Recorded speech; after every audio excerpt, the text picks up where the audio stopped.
துதி மனமே. ஒரு நிமிஷம், என்னென்ன விசேஷம்? பாட்டுலாம் பலமா இருக்கு. ஆமாண்ணே, இன்னைக்கு என்ன நாள்? கிறிஸ்மஸ்ல. அதுதான் எல்லாம் வந்துட்டோம் சந்தோஷமா ஆடி பாடணும் அப்படின்னு சொல்லி. அப்படியா? ஆமா. கிறிஸ்மஸா? சரிண்ணே, எனக்கு அதை பத்தி கொஞ்சம் விளக்கமா சொல்றீங்களா என்னன்ட்டு? கண்டிப்பா. இயேசு கிறிஸ்து நமக்காக பிறந்திருக்கிறாரு. அந்த நாளை தான் நாங்க சந்தோஷமா கொண்டாடிட்டு இருக்கோம். ஓஹோ, அவர் எப்படிண்ணா இருப்பாரு? இப்போ நாங்க ஒரு சில பாடல்களை பாடுறோம், அதுலயே நீங்க என்ன பண்ணிப்பீங்க, அந்த விஷயத்தையும் தெரிஞ்சுப்பீங்க. சரிண்ணே பாடுங்க. சர்வத்தையும் படைத்தாண்ட சர்வ வல்லவர், சர்வத்தையும் படைத்தாண்ட சர்வ வல்லவர், இங்கு தாய்மையுள்ள தாய்மடியில் தலை சாய்க்கலானார், இங்கு தாழ்மையுள்ள தாய்மடியில் தலை சாய்க்கலானார்.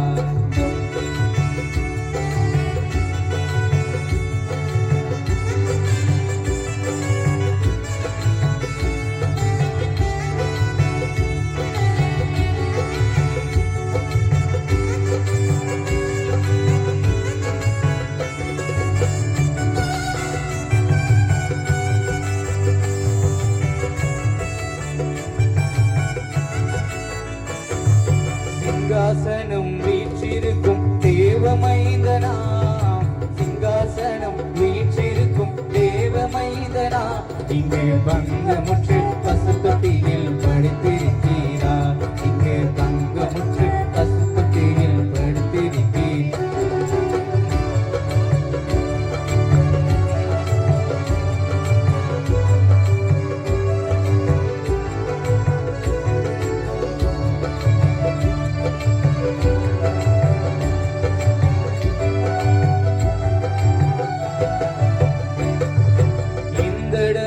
அன்பு வைத்த எம்பெருமானே, இந்தடவாய் அன்பு வைத்த எம்பெருமானே, நாம் எண்ணமுடன் போய் துதிக்க ஏங்கிடுவோமே, நாம் எண்ணமுடன் போய் துதிக்க ஏங்கிடுவோம். பெத்தலையில் பிறந்தவரை போற்றி துதி மனமே, இங்கு பெத்தலையில் பிறந்தவரை போற்றி துதி மனமே. புரிஞ்சப்பா? புரிஞ்சுதுண்ணே. தேவமைந்தன் சொல்றீங்க, ஆனா மாட்டு கொட்டாயில பிறந்தாருன்றீங்க. எப்படின்னு, எப்படி இருப்பாரு அவரு? தேவமைந்தன் சொல்றீங்க, அழகா இருப்பாரா? கண்டிப்பா, நிச்சயமா அழகா இருப்பாரு. எப்படின்னா, அவர் ராஜ குடும்பத்துல பிறப்பான்னு சொல்லி எல்லாம் எதிர்பார்த்து இருக்கிற சூழ்நிலையில அவர் ஏழ்மையான ஒரு குடும்பத்துல பிறக்கும்போது எல்லாருக்கும் ஒரு பெரிய அதிர்ச்சி. ஆனாலும் அந்த ஏழ்மையான குடும்பத்துல பிறந்தாலும் அவருடைய அழகுக்கு குறையே இல்லை. அவருடைய அழகை பத்தி பாடுறேன், கொஞ்சம் கேக்குறியா? சொல்லுங்கண்ணே, கேக்குறேண்ணே.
உங்களுக்கு எப்படி இருந்தது அவருடைய அழகு?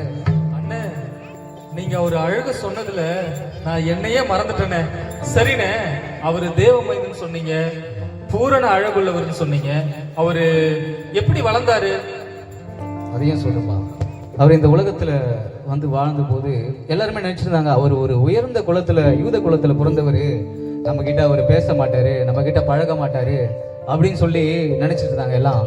ஆனா அவர் எல்லா மக்கள்கிட்டயும் அவர் சந்தோஷமா போய் பேசி எல்லாரோட பழகி, ரொம்ப குறிப்பா சொல்ல போனா இந்த ஏழைகளை அவர் ரொம்ப நேசிக்கிறவரா இருந்தாரு. அந்த ஏழைகளை நேசித்து அவர்களுக்கு என்னென்ன செய்ய வேண்டுமோ அவர்களுக்கு பார்த்து பார்த்து பார்த்து செஞ்சாரு. அதை பத்தி ஒரு பாட்டு பாடுறேன், கேக்குறியா? பாடுங்கண்ணே.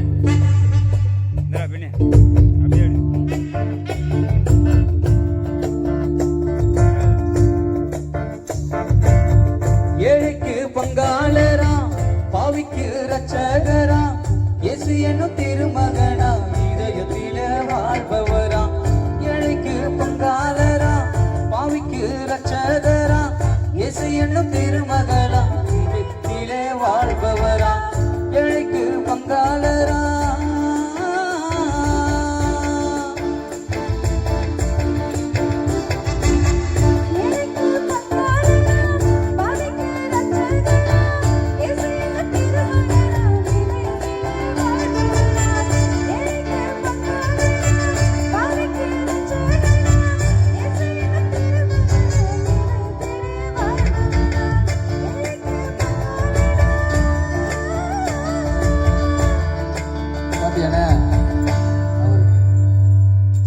புரிஞ்சுதுண்ணே. சரிண்ணே, இதெல்லாம் பண்ணாரு, எல்லாருக்கூடயும் சகஜமா பழகினாரு, ஏழை பணக்காரன் பார்க்கல இப்படி எல்லாம் சொன்னீங்க. ஓகே, வேற என்னென்ன செஞ்சாரு? அவரு பல அற்புதங்களை செஞ்சாருப்பா. அவருடைய அற்புதத்தை இந்த உலகத்துல வேற யாராலும் செய்ய முடியாத அற்புதங்களை செஞ்சாரு. அந்த அற்புதத்தை பத்தி பாடுறேன், கொஞ்சம் கேக்குறியா? பாடுங்கண்ணே. தண்ணீரை இரத்தமாய் மாற்றினார் அதிசயம். தண்ணீரை இரத்தமாய் மாற்றினார் அதிசயம். வெறும் தண்ணீரை திராட்சரசமாய் மாற்றினார் அதிசயம். வெறும் தண்ணீரை திராட்சரசமாய் மாற்றினார் அதிசயம். அதிசயங்கள் செய்கின்றவர் நம் அருகில் இருக்கிறார். அற்புதங்கள் செய்கிறவர் இன்று நமக்குள் வசிக்கிறார். அதிசயங்கள் செய்கிறவர் நம் அருகில் இருக்கிறார். அற்புதங்கள் செய்கிறவர் நமக்குள் வசிக்கிறார். பாத்தியாப்பா, இது ஒரு சின்ன சாம்பிள் தான். இது அவருடைய முதல் அற்புதம். அதாவது வெறும் தண்ணீரை திராட்சை ரசமா மாத்தி அந்த கல்யாண விருந்துல எல்லாருக்குமே மகிழ்ச்சியை உருவாக்குனாரு. இப்பேற்பட்ட அற்புதங்கள் எல்லாம் பல அற்புதங்களை செஞ்சிருக்கிறாருப்பா. அதெல்லாம் அவரால் மட்டும்தான் முடியும். எப்படின்னு இவ்வளவு அற்புதத்தை எல்லாம் ஒருத்தரால செய்ய முடியுமாண்ணே? உண்மைதான்ப்பா, ஒரு மனுஷனால அது முடியாது. ஆனா அந்த தெய்வ குழந்தை அவரால் எல்லா அற்புதத்தையும் செய்ய முடியும். லேசான காரியம் உமக்கது லேசான காரியம். வேலனுள்ளவன் வேலனற்றவன், வேலனுள்ளவன் வேலன் இல்லாதவன், யாராயிருந்தாலும் உதவிகள் செய்வது லேசான காரியம். உமக்கது லேசான காரியம்.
காரியம் உமக்கது லேசான காரியம் லேசான காரியம் உமக்கது லேசான காரியம்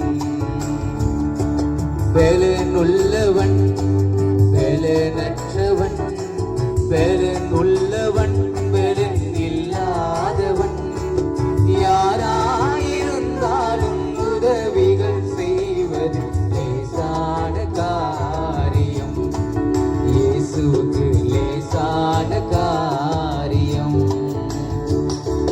லேசான காரியம் இயேசுவுக்கு லேசான காரியம் எல்லாமே அது லேசான காரியம். அப்படியானே? அப்படின்னா இந்த அற்புத அடையாளங்களை செய்யறதுக்காக மட்டும்தான் அவர் இந்த பூமிக்காக வந்தாரா? இல்லப்பா, அற்புத அடையாளங்களை செஞ்சு முக்கியமா அவர் வந்ததனுடைய ஒரு நோக்கம், கிறிஸ்துவின் பிறப்பினுடைய நோக்கம் இருந்தது. நம்ம எல்லா மனுக்குலமும் பாவத்தினால நிறைந்திருந்தது. அந்த காலத்துல நிறைய பலிகளின் நிமித்தம் தான் பாவ நிவர்த்தி உருவாகும்னு சொல்லி வசனம் சொல்லியிருக்கு. இந்த எல்லா பலிகளின் நிமித்தம் இயேசு கிறிஸ்து தாமே பலியாகி நம்மளுடைய பாவத்தை கழுவணுன்றதுக்காகவே அவர் இந்த உலகத்துல வந்து பிறந்தார். மரிக்கிறதுக்காகவே ஒரு மனுஷன் பிறந்தார் என்று சொன்னா அது இயேசு கிறிஸ்துவன் தான். ஏன்னா அவர் தான் நம்மளுடைய பாவங்கள் எல்லாம் மன்னித்து நம்மளை அவருடைய நித்திய வாழ்க்கையை நம்மளை நடத்துகிறவராக இருக்கிறார். அதை பத்தி ஒரு பாட்டு பாரு, கேட்குறியா? பாடுங்கண்ணே. பாவங்கள் போக்கவே சாவங்கள் நீக்கவே பூலோகம் வந்தாரையா, மனிதனை மீட்கவே பரலோகம் பிறக்கவே சிலுவையை சுமந்தாரையா. பாவங்கள் போக்கவே சாபங்கள் நீக்கவே பூலோகம் வந்தாரையா, மனிதனை மீட்கவே பரலோகம் பிறக்கவே சிலுவையை சுமந்தாரையா. நெஞ்சை துடைத்தாரையா, சந்தோஷம் தந்தாரையா. கண்ணீரை துடைத்தாரையா, சந்தோஷம் தந்தாரையா. எந்தன் இயேசுவே, எந்தன் இயேசுவே, எந்தன் இயேசுவே, எந்தன் இயேசுவே,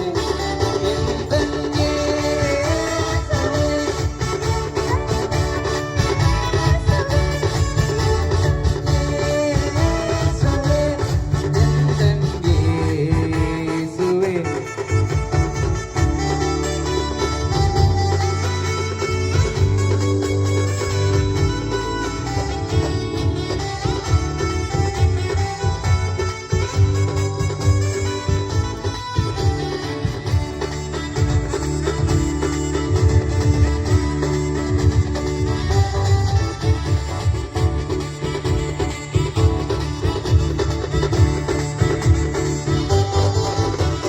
தங்கத்தை கேட்கவில்லை, வைரத்தை கேட்கவில்லை, உள்ளத்தை கேட்டாரையா. ஆஸ்தியை கேட்கவில்லை, அந்தஸ்தை கேட்கவில்லை, உள்ளத்தை கேட்டாரையா. தங்கத்தை கேட்கவில்லை, வைரத்தை கேட்கவில்லை, உள்ளத்தை கேட்டாரையா. ஆஸ்தியை கேட்கவில்லை, அந்தஸ்தை கேட்கவில்லை, உள்ளத்தை கேட்டாரையா. நான் தேடி போகவில்லை, என்ன தேடி வந்தாரையா. நான் தேடி போகவில்லை, என்ன தேடி வந்தாரையா. எந்தன் இயேசுவே, எந்தன்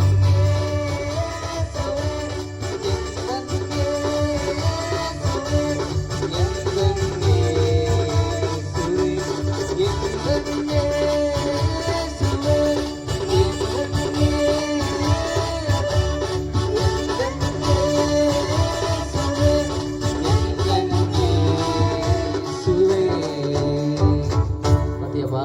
அண்ணே, அப்போ என்னுடைய பாவங்களையும் போக்குறதுக்காக தான் அவர் இங்க வந்தாரா? நிச்சயமாப்பா, நம்மளுடைய எல்லாருடைய பாவங்களையும், உன்னுடைய பாவம், என்னுடைய பாவம், இங்க வந்திருக்கிற எல்லாருடைய பாவத்தையும் போக்குறதுக்காக தான் அவர் சிலுவையில அடைஞ்சாங்கப்பா. அவரை என்னடா சொல்றீங்க? சிலுவையில் அரைஞ்சாங்களா? உண்மையதான்ப்பா.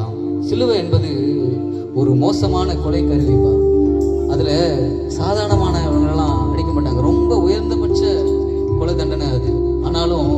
நமக்காக இயேசு கிறிஸ்து அந்த தண்டனையை ஏற்றுக்கொண்டார். அந்த கொடுமையை சொல்லவே முடியாது. சிலுவையை எனக்காக சுமந்தி, சிரசினில் முடில் முடி அணிந்தி, தாரி முகத்தினில் உமுந்தும் பரியாசம் யாவையும் சகித்தி. சிலுவையை எனக்காக சுமந்தி, சிரசினில் உள் முடி அணிந்தி, தாரி முகத்தினில் உமிழ்ந்தும் பரியாசம் யாவையும் சகித்தீர். ஏனோ சகித்தீர் இத்தனை பாடுகளை, எந்தனுக்காகவோ இந்த எத்தனுக்காகவோ. ஏனோ சகித்தீர் இத்தனை பாடுகளை, எந்தனுக்காகவோ என் எத்தனுக்காகவோ. என் இயேசுவே என் பிரியமே எந்தன் ராஜனே, இத்தனை பாடுகளும் எந்தனுக்காகவோ, இத்தனை பாடுகளும் எந்தனுக்காகவோ. அந்த கோரமான சிலுவையை நமக்காக சுமந்தாரு. அது நிமித்தம் தான் நம்மளுடைய பாவங்கள் எல்லாம் அவர் போற்றினார். ஐயோ, அப்போ சிலுவையில அவரை அரைஞ்சு அவரை சாகடிச்சிட்டாங்களா? அவ்வளவுதானா? எல்லாமே முடிஞ்சிருச்சா? எல்லாம் அப்படிதான் நினைச்சாங்க. அவரை கொலை செஞ்ச எல்லாருமே அப்படிதான் நினைச்சாங்க. அவ்வளவுதான், முடிஞ்சிச்சு, இதுக்கு மேல அவர் இல்லை, அவர் இனிமேல் நம்ம பார்க்க மாட்டோம், அவருடைய வாழ்க்கை முடிஞ்சிச்சு அப்படின்னு சொல்லி நினைச்சாங்க. ஆனா அது அப்படி அல்ல. அவர் மறுபடியும் 3ஆம் நாளிலே உயிரோடு எழுந்தாருப்பா. என்னது, 3ஆவது நாள் உயிரோடு எழுந்தாரா? என்னடா சொல்றீங்க? அத பத்தி கொஞ்சம் விளக்கமா சொல்றீங்களா? கண்டிப்பா, அதை பத்தி ஒரு பாட்டே பாடிடுறேன். உயிர் தெழுந்தாரே அல்லேலூயா, ஜெயித்தெழுந்தாரே, உயிருடன் எழுந்த மீட்பரேசு சொந்தமானாரே, உயிருடன் எழுந்த மீட்பரேசு சொந்தமானாரே, உயிர் தெழுந்தாரே.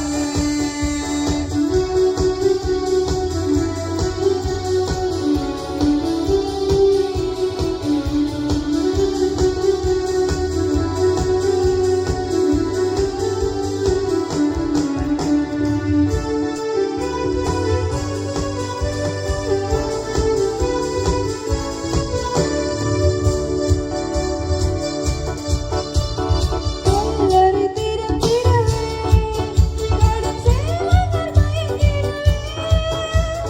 கல்லறை திறந்திடவே, கடும் சேவகர் மயங்கிடவே. வல்லவருக்கு உயிர்த்தெழுந்தாரே, வல்லபிதாவின் செயல் இதுவே. வல்லவர் இயேசு உயிர்த்தெழுந்தாரே, வல்லபிதாவின் செயல் இதுவே.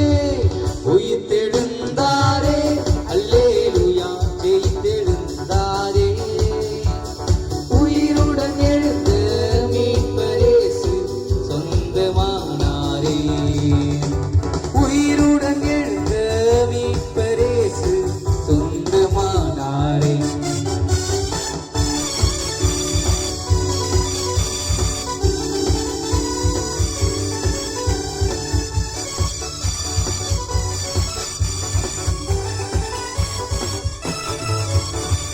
மரித்தவர் மத்தியிலே ஜீவதேவனை தேடுவாரோ, மரித்தவர் மத்தியிலே ஜீவதேவனை தேடுவாரோ.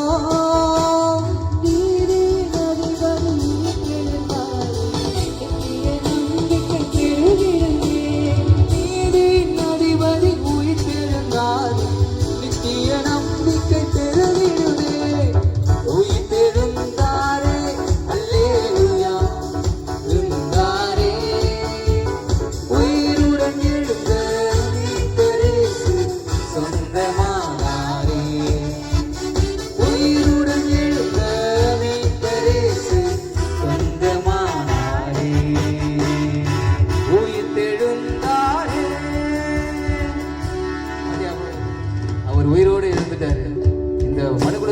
பெரிய ஒரு ஆச்சரியம். அவர் உயிரோடு எழுந்ததை பற்றி இந்த உலகமே ஒரு வியந்து பார்த்த ஒரு விஷயமா இருக்குது. அப்படி அவர் வியந்து பார்த்துட்டு இருக்கும்போது தான் அவர் என்ன சொன்னார்னா, நீ ஏன் வானத்தை அண்ணாந்து பார்க்குறீங்க? நான் எப்படி பரமேறி போனேனோ அப்படியே திரும்பவும் வந்து உங்கள் எல்லாரையும் கூட்டிக் கொண்டு நான் என்னோட பரதேசில் என்னுடைய பரலோகத்தில் உங்கள் எல்லாரையும் சேர்த்து கொள்வேன் என்று ஒரு வார்த்தை சொன்னார். இதை பற்றி என்னப்பா நினைக்கிறேன்? அப்படியாண்ணே? உண்மை. சரிண்ணே, அவரை பார்க்க முடியுமா? எனக்கே அவரை பார்க்கணும் போல ஆசையா இருக்குண்ணே. எப்படி?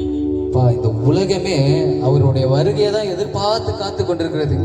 நம்ம நினைக்கிறோம், அவரு நிறைய பேர் நினைக்கிறாங்க இயேசு கிறிஸ்து போயிட்டாரு வரமாட்டாரு அப்படின்னு. ஆனா அவருக்கு சத்தியம் பண்ணி கொடுத்துருக்காரு. என்னன்னா, கண்டிப்பா நான் வருவேன், நான் வரது மாட்டோம்ல, உங்களையும் கொண்டு போயிட்டு என்னுடைய ராஜ்யத்துல சேர்த்து வைப்பேன். அப்போ கண்டிப்பா நம்ம எல்லாரும் அவரை நம்ம பார்க்க போறோம்.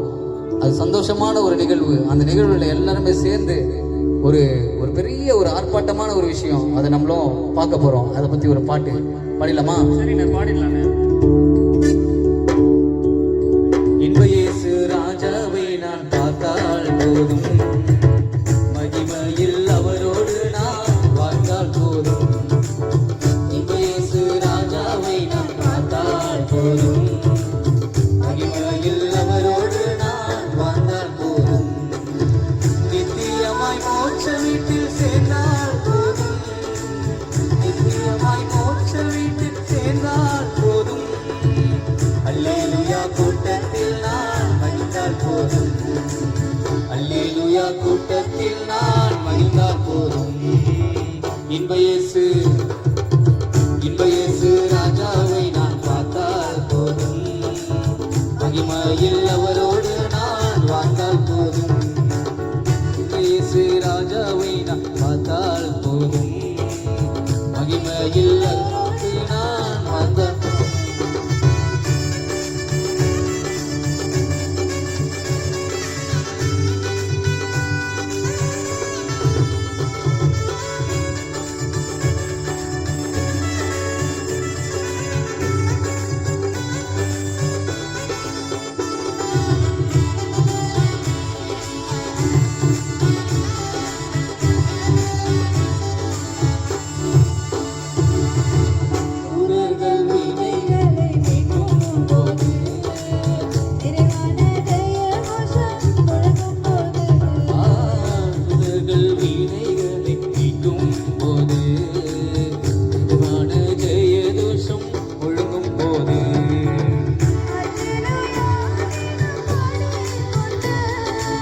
அல்லேலூயா கீதம் பாடிக்கொண்டு அன்பராம் இயேசுவோடு அகமகிழ்வேன், அன்பராம் இயேசுவோடு அகமகிழ்வேன். இன்ப இயேசு ராஜாவை நான் பார்த்தால் போதும், மகிமையில் அவரோடு நான் வாழ்ந்தால் போதும். இயேசு ராஜாவை நான் பார்த்தால் போதும், மகிமையில் அவரோடு நான் வாழ்ந்தால் போதும்.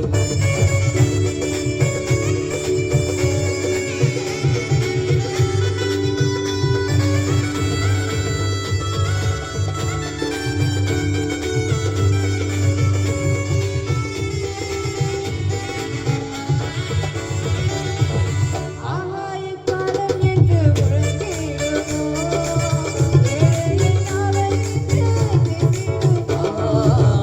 ஆகாயக்காலம் இங்கு உலகிடுமோ, ஏழையின் நாவல் என்று தீர்ந்திடுமோ.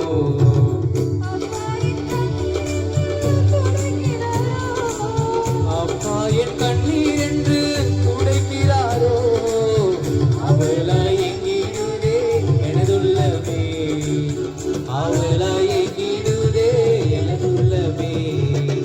இன்ப இயேசு ராஜாவை நான் பார்த்தால் போதும், அவரோடு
எல்லாம் இந்த உலகத்துக்குரியவைகள் அல்ல, எல்லாம் பரலோகத்துக்குரியவை.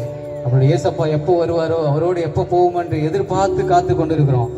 அதை மட்டும் யாரும் மறந்துடக்கூடாது. நம்ம எல்லாருமே அவருடைய பரலோகத்துல நித்தியமான மகிழ்ச்சியோடு வாழப்போகிற அந்த நாளுக்காக நம்ம காத்து கொண்டிருக்கிறோம். அதற்காக இந்த உலகத்துல நம்ம பிரயாசப்பட்டு அதற்காகவே நம்ம வாழ்வோம் என்று இந்த நேரத்துல இந்த வார்த்தைகளை சொல்லிக் கொள்ளுகிறோம். நன்றி.